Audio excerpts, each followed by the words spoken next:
Alright, it's time to see if this thing can do anything super magical. We are going to be modding the BOOMco Blaze of Glory shotgun. Unsurprisingly, this thing doesn't actually shoot more than one dart at once. It's not technically a shotgun, but what the heck ever, semantics. So we've got our length of K26 here. This is the spring that's kind of go-to for a lot of things because it's easily available and cheap, and also ridiculously powerful, and I've used it several times in blasters. And even compared to like the Duke spring I used, this seems to hit a little bit harder than that. Even a triple spring blaster, again, this seems to hit a little bit harder. So that's the one I'm going to be using for this mod. And, well, I need something to hammer out the actual pin in the back of the blaster, so I've got a hammer. I've got this right here. This is, of course, just a heavy-duty set of pliers. I'm going to use this as a rest because I need something to absorb the impact and not have the thing flex and lose all of my, kinetic energy. Then, of course, we have to have our blaster here. Opening this blaster the first time can be a bit tricky because the front of it is solvent welded on. It's got a ring right here that's going to hold both sides of the shell together. The easiest way to remove this thing is, of course, to just cut it off. And I actually just took mine to a bandsaw because I honestly don't really care, and I made it into 2 halves anyway, which doesn't affect me at all. But the proper way to remove it without damaging the shell in any way is to boil some water, boil a small saucepan of water. You're going to dip the front of the blaster in there, just, enough to cover the ring, hold it in there for about 10-15 seconds. Not enough to melt it, but you're gonna work away that solvent weld. So you're gonna pull it out, make sure you're careful you don't burn yourself. Take like a flathead screwdriver or something, put it into that groove and just kind of twist it, and you're gonna gently work this front ring off the blaster. That does work, and then after it's done, you of course glue it back on. I do that with most of my blasters. I didn't do it with this one because I just could not deal with it. And one of my biggest issues is I happened to lose the front ring like I did on my brake flip. So on this point, I just cut it. And you can just either saw the whole front of it off if you want to, or do what I did and just take it to the front of a bandsaw and just cut 2 little slits in it so it will still come apart easily. And here we are inside the actual blaster itself, and don't worry, I'll show you how to put this thing back together. But we're gonna take out this whole plunger tube.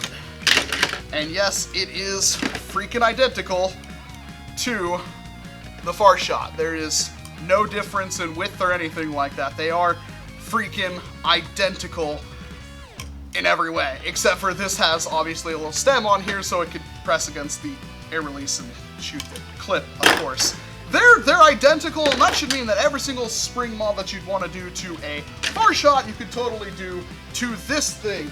Other than that, yeah, it's amazing how it's that simple to get slam fire and everything built right into the thing. And well, the only thing that's really an issue is that, as per BOOMco tradition, in order to get this thing out of here, you would have to pound out a pin, which is not easy to do in any stretch of the imagination. Now our goal is we need to get a spring that's roughly the same length as what we've got here. So I'm gonna cut down this K26 again to just about the right length. I can always do a little bit more because I can cut more off of it if it's too long, but generally to get max compression, I leave just like a ring or 2 longer than what the stock one is. I'm gonna cut this with a Dremel. You can, of course, if you have shears that will cut it, you can use those. I prefer a Dremel because that's what I have, and it's easier. Make sure you're wearing eye protection. So, back in a bit. Alright, that's about right. This is actually K26 from Out of Darts' Etsy. So if you want a K26 that has a flat end and not that kind of end on it, then that's where I recommend going to get this. This end on these things when you cut them are exceedingly sharp and will turn your fingers to hamburgers, so I do recommend taking a file and cleaning these up, but it's not exactly necessary. But this isn't going to do us any good unless we can get this pin out. So yeah, this is I actually don't even know what side of this pin is the one with the knurling that grabs the plastic. Looking at it, it looks to be this end is the kind that has the knurling on it. So I'm gonna start from this end, and if I break it, then you just won't see this video. How about that? So we're gonna put that flat in there so there's not a whole lot of room. We're going to take our small screwdriver, place that right there. And there's quite a bit of vibration. I may have to move this to one of the wooden tables really quick, but essentially you're just going to kind of work at this. You're just going to kind of work at this and try to pound out this pin. Would be easier if this thing wasn't jumping around. I'm gonna switch to some concrete really quick and hammer out this pin, but that's the identical way. The other way you could get it if you don't want to go through that, maybe you don't have the tools, is you can remove the old spring by cutting it and then twisting the old one on, but that's really hard to do. It can be done, but it is not fun.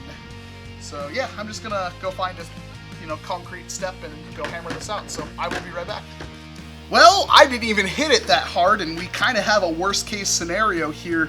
The pin actually broke out of the plastic. It's definitely not that durable of plastic. That is a definite issue right there. So, I mean, that kind of thing happens, and I don't think I'm necessarily hosed, although it does increase my workload somewhat. But we are going to put our new spring on there. We are going to see if this will hold at all, which it might. You never know, but that is a lot of power, and I'm going to have to DevCon this screw post back on. That is a little annoying, how easily that broke. Yeah, that's actually, because most of the plastic is over here, so it was just this little nubbin right here that kind of holds the pin in that broke off. That's not a big deal. I do want to epoxy that in there to make sure it doesn't go anywhere. But just since I already have it, and since I don't think this can get any worse, I'm going to test this really quick, and then we'll go about fixing that whole mess that I've caused. Yep, that seems fine. Yeah, it doesn't seem that bad at all. It's holding in there surprisingly well. Normally, I don't have to do a better catch spring for these. We'll find out here in a second if I'm wrong about that as well. All right. Let's see if we have a disaster here, we can salvage something.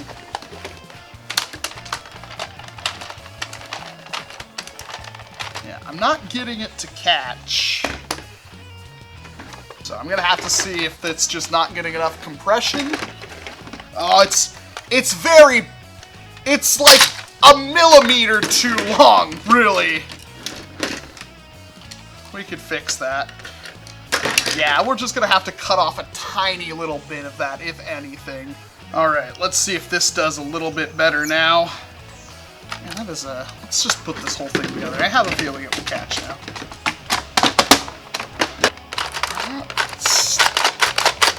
Still not catching.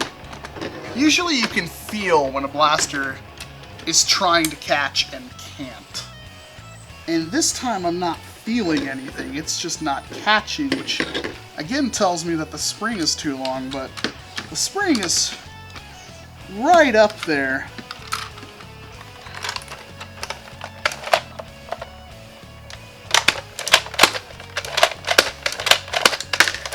Yeah, it might be slipping. Let's try to find. Unfortunately, the catch spring is one of those things I can't really give you a flawless suggestion on. I'm gonna try this. See if that helps a little bit.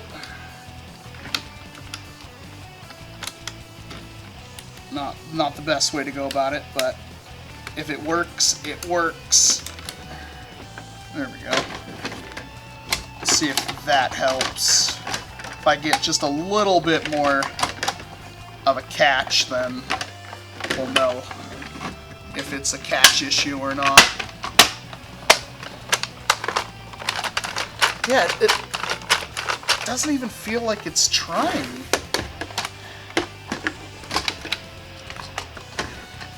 Alright, I'm gonna move a little bit more of the spring, because I think that might be the issue.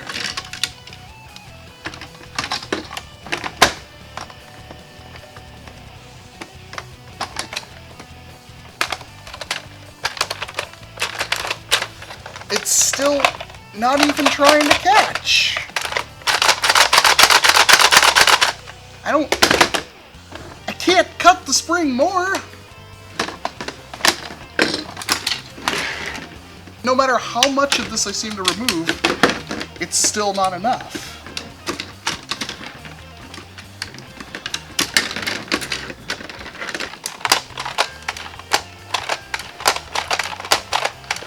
Well, I mean, that's closer. At least now I can feel it trying to catch, but it's still not catching. Catch might not just be good enough to take K26. I could try double spring, far shot springs, but I mean, it's not quite the performance mark I'm looking for.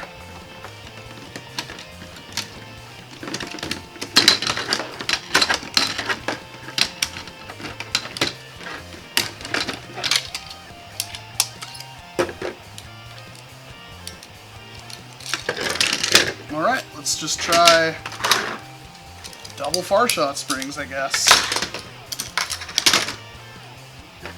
For those of you playing at home, this is why I don't like working on springers. It's really aggravating to me. It's like, I don't see why this shouldn't be working, but it don't, so.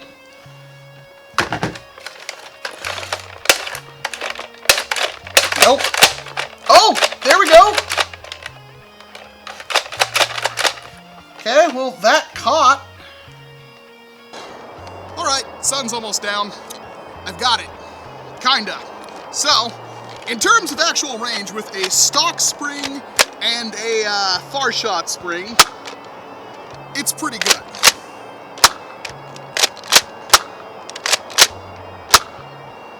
That's not bad at all. The question I have on my mind is, does it outperform a brake flip with K26?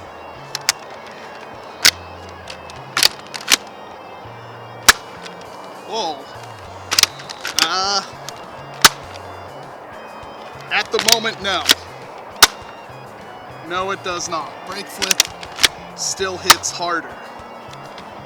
So we have to get some kind of K26 in this thing in order for it to compete with a modded brake flip. And the biggest issue I'm having at the moment is that without severe modification, this thing is a pain to prime. You have to really pop it back. I mean, they're very close to being comparable, and this is a more comfortable form factor, but having to really shunk that back like that, like if I don't do it just right, and it's hard because this pump is a little slick, it ain't gonna work. Now, I was talking to Buff Daddy, and Buff Daddy tells me there is a way, and I don't know, I tried to look at this and for some reason I didn't see it, but after he said it, it made sense to me. I was trying to see if I could make this pump go back farther, but it looked like it was already using everything. Turns out there's a little tiny peg that I can remove to make it go back just a little bit farther to make it more reliable to prime, or I could put something in the back of the plunger in order to make sure, you know, give it more room when it's pulling back so there's not a whole lot of dead space. I might have to go through with that route because it is, you have to really prime it like you have a shotgun with a very finicky extractor. Well, it's been figured out. Turns out I was kind of on the right track, but I'm still an idiot. I was looking for a way to try to like extend this slot back in order to make this thing actually like go back farther, because I thought that would actually let the catch go back more. And I was on the right track, except for all I had to do was cut a little tiny peg that's right here. I cut a little too far into it, and I cut part of the section where the whole catch rides on, but that's fine. I don't really care. I did replace the catch. I used, I believe it's like an Orange ModWorks Retaliator spring, like a Retaliator catch upgrade. That may not be necessary for you, but I went ahead and cut out another piece of K26. This is my original one. This is the original spring. You can see where things were going. I cut another piece that was much longer, put that in there, and it does catch, it does fire. I have no idea what the distance is, but we're going to find out. But yeah, that's actually all you have to do to eliminate your catch problems, is to cut out the little peg that's right here. Special thanks to Buff Daddy and Zombona by proxy for letting me know that's the thing I had to do, because I was supposed to be able to figure that out. It's been a very, very long time. Let's go see how this stupid thing operates, eh? So to put this thing together, unsurprisingly, you put it together in the reverse of how it went the first time. Make sure you have your plunger tube locked in, and then the spine will go towards the actual outside where the door is on the plunger, but you're going to put that in there. First thing you want to do is hook this spring. Then we're going to kind of pull it back just a little bit, and the biggest problem I've had is making sure that the spring rest piece is situated all the way back. All right, we got that in there. Then we're going to take this and put this, your catch.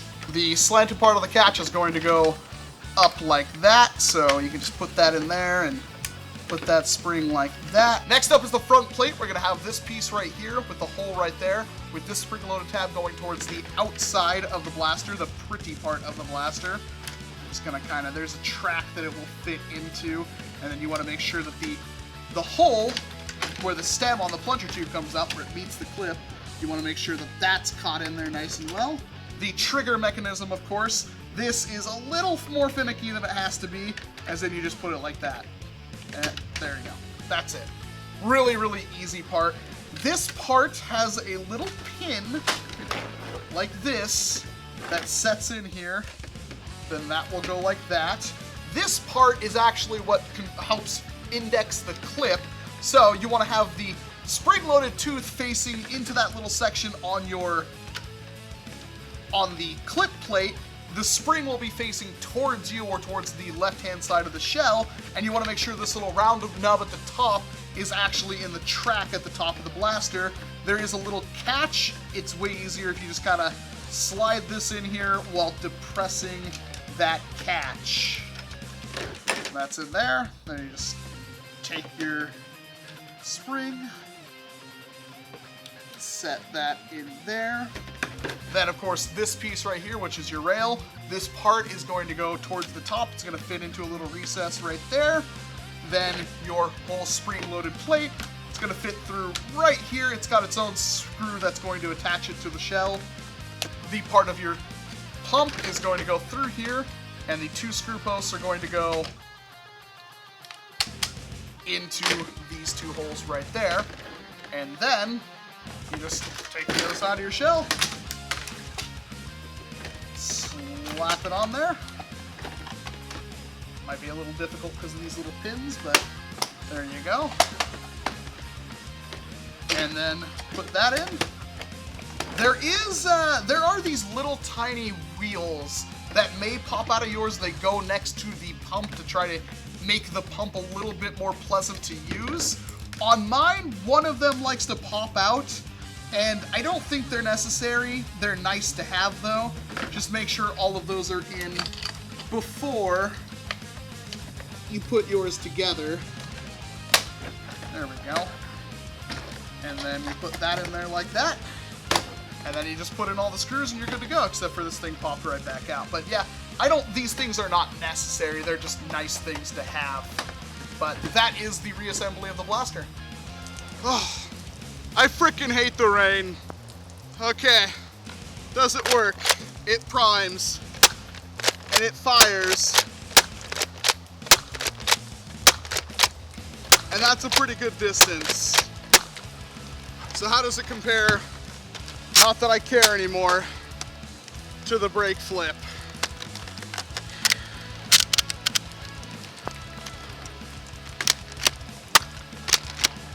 Oh my God, it actually shoots a little bit harder.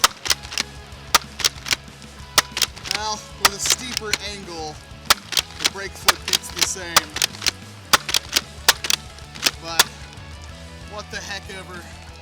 I'm done. That's the thing.